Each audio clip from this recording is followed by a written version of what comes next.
At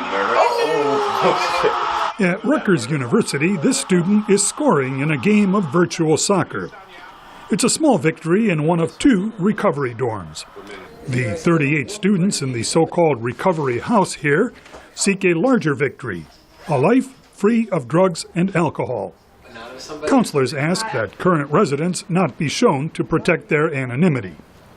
Gregory says his abuse included prescription drugs, usually prescribed for anxiety. Klonopin, Xanax, alcohol, marijuana, and all these were on a daily basis. It escalated to the point where I really couldn't focus on my schoolwork. He dropped out of his first university, got clean at a treatment center, and applied to Rutgers. He says he's found genuine fellowship in Recovery House. These are friends also that I can talk to about some really personal issues that are going on with my life. And previously, my friendships, especially while I was using, were friendships based off of let's get high together.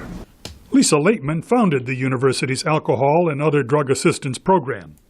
She says students with a good amount of time in recovery help the newcomers break out of the isolation associated with addiction. The new person's going to sort of breathe a sigh of relief and say, I'm not alone. I'm not the only one who does these crazy things. In addition to remaining abstinent, residents must attend twice-weekly meetings to discuss their addictions. Program alumnus Rich Alexander remembers discussions about sobriety. He's been sober for 22 years. That's what we talk about, is how you're going to stay sober today. And that's it. Today, today, today. The students must also participate in what's known as the 12-step program for overcoming addiction. Step 9, for example, is about making amends to those the addict has harmed. We need to make amends to people to kind of move past, how we've messed up in the past. And so it's basically always being aware of our defects of character and making sure that we correct those things. Kathy, an immigrant from England, says she had lost her daughter to heroin and credits Recovery House for getting her back.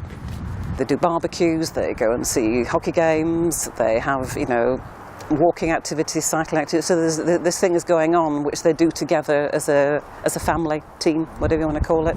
Without supports, recovering students could relapse into drugs and alcohol.